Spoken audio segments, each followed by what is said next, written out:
સિકાડા કે જેના લક્ષણો શું છે તે ગ્રાફિક્સના માધ્યમથી સમજીશું। આ જે નવો વેરિયન્ટ છે આ વેરિયન્ટ જીવલેણ છે। BA.3.2ના લક્ષણ સામાન્ય તાવ જેવા છે। આના લક્ષણ છે એ સામાન્ય તાવ જેવા જ હોય છે। શરીરમાં જલ્દી જ થાક જેવું લાગે છે।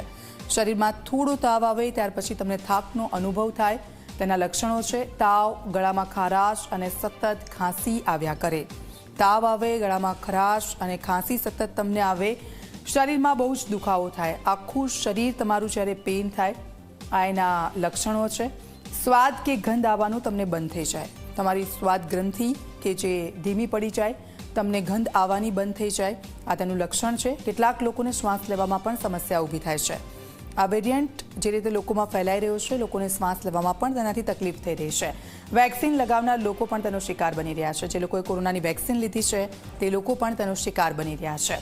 BA.3.2 વેરિયન્ટ એન્ટીબોડીને ચકમો આપી શકે છે। એન્ટીબોડીને ચકમો આપી શકે છે। સદનસીબે મૃત્યુદરમાં મોટો ઉછાળો નથી। આ વેરિયન્ટ છે તેનાથી સદનસીબે મૃત્યુદરમાં કોઈ ઉછાળો નથી। જૂના વેરિયન્ટથી ખતરનાક હોવાના પુરાવા નથી। જૂનો જે વેરિયન્ટ હતો તેનાથી આ ઓછું ખતરનાક છે। હાલ કોઈ મોટું સંકટ નથી દેખાતું। આ જે વેરિયન્ટ છે તેના કારણે હાલ કોઈ મોટું સંકટ તો દેખાતું નથી। સિકાડા સતત પોતાને બદલી રહ્યો છે। આ સિકાડા છે તે સતત પોતાને